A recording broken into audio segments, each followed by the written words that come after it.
Magandang oras mga ka-good news. Naku, ito na yata yung kinakatakutan natin, ang magkaroon at matuloy itong giyerang ito. Sa West Philippine Sea, reservist ng ating Armed Forces of the Philippines ay hinanda na at nag-recruit pa ng karagdagan nito para kung magkaroon ng pagsiklab ng giyera dyan sa WPS ay meron tayong mga reservist army na panglaban sa China. Ating pakinggan at panoorin ang balitang ito galing sa saksi. Sakaling humantong sa sugdulan ang nangyaring tensyon sa West Philippine Sea, isasabak po dito ang ating mga reservist o yung mga sibilyang nakapagsanay sa militar. Sa San Juan, nagsagawa kanina ng recruitment para mas mapalakas ang kanilang puwersa. Saksi, si Chino Gaston.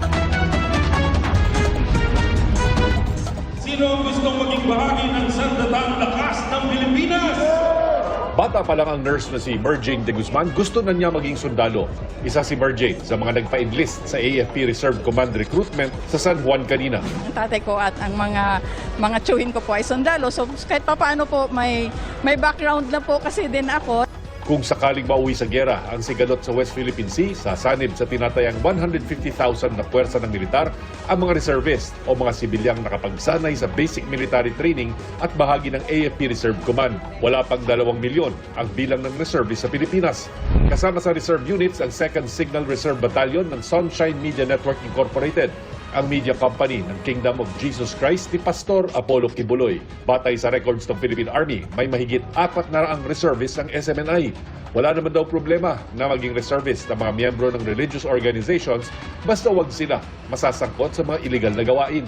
Isa sa mga hinahanap ngayon ng mga pulis ang tinaguriang Angels of Death na private army umano ng pastor.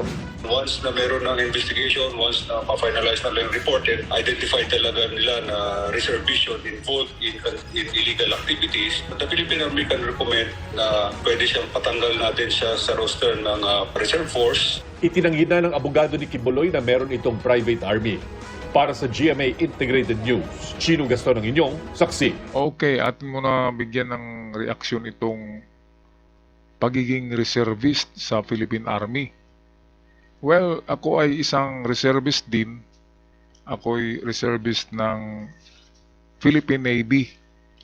At meron akong serial number pero nakakatakot ang magkaroon ng giyera kasi hindi na ang giyera ngayon katulad ng giyera noon na barilan lang. Ang giyera ngayon ay katulad sa Ukraine at Russia ay mga missiles na ang ginagamit.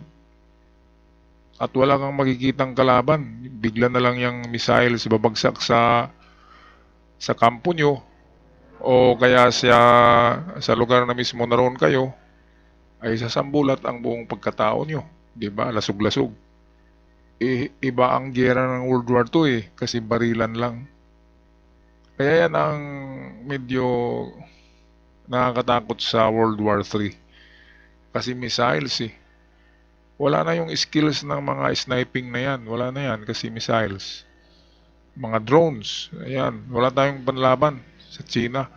Maliban na lamang kung talagang ironclad nga tayo, sabi ni Biden, na ang US ay handang magprotekta sa atin at ang allied NATO forces. Sana ay, sa tingin ko naman ay hindi gago ang China, si Xi Jinping, na magipag-giyera sa atin kasi siguradong masanksyon sila ng US at ng European countries ng NATO. At kapag masanctions, of course, yung trade nila, yung negosyo nila sa Amerika at sa Europe ay masanksyon na yan at hindi na sila makapagnegosyo, di ba? Matigil. So, babagsak ang ekonomiya ng China kaya hindi gago siguro ang mga China nagagawa ng hakbang na pag-agaw nitong ating West Philippine Sea. Okay, so meron tayong ibang balita dito. Okay, at sa ibang dako ng balita natin tungkol sa WPS, advocate ng maritime, itong si Carpio nagsasabi na hindi gagawa ang China ng mga hakbang para masira ang relasyon nila sa buong mundo. Narito ang ulat, headline news. Supreme Court Associate Justice and Maritime Rights Advocate Antonio Carpio believes China will not attempt to escalate its attacks in the West Philippine Sea. His statement comes after Beijing warned it would crush any foreign incursion in the South China Sea. Carpio sees China's rhetoric as empty threats due to Manila's mutual defense treaty with the United States. Washington earlier vowed to do what is necessary to aid the Philippines amid China's maritime aggression. Matagal na nilang sinasabi yan, tinatakot tayo, tinatakot lahat bansa katulad ng Vietnam, Malaysia, tayo, Indonesia. Pero hindi naman nila magagawa yan. Dahil sa atin meron tayong Mutual Defense Treaty. Let's say they conduct an armed attack, no? Yung BRP Teresa Magbanwa. And we will invoke the treaty. Hindi ayaw nila yan. The last thing they want, give the US an excuse to intervene. Dahil hindi pa nila kaya yung US. Maritime law expert Jay Batong-Bakal agrees with Carpio since China will have to deal with significant backlash from the international community if it decides to make good on its threat. Batong-Bakal also believes Manila is learning its lessons even as it continues to seek dialogue and escalation with Beijing. Crushing any foreign interveners or foreign elements in South China really is, shall we say, totally unrealistic. Tama. Grabe naman napahayag ito ng China na talagang dudurugin daw. Crushing yung mga pumapasok daw sa kanilang teritoryo. Kasama na diyan ang Vietnam at iba pang karating bansa natin, Malaysia, Indonesia, Japan, ay dudurugin. Grabe naman yan. Dudurugin nila. Isakripisyo ba nila yung kanilang ekonomiya? Kasi kung gawin nila yan, masisira talaga ang relasyon nila sa Asia Pacific, sa mga karating na bansa. Hindi lang yan, sa Amerika na napakaraming mga export nila doon, tsaka sa Europe. At kapag wala nang bibili ng kanilang mga ginagawang mga produkto, of course, wala na. Magugutom ang lahat ng tao sa China. Kaya hindi gago ang mga Chinese na gagawa ng ganyang hakbang. Kaya sa tingin ko ay pananakot lang talaga ito para sa akin.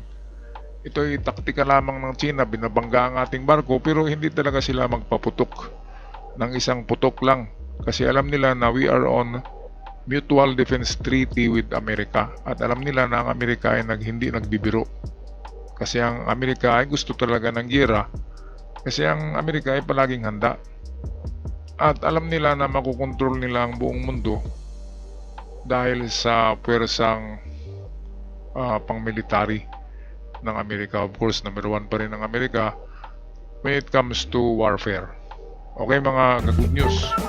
Hanggang dito na lamang ako. Kayo'y mag-iingat dyan. At hanggang sa muli, paalam. God bless the Philippines.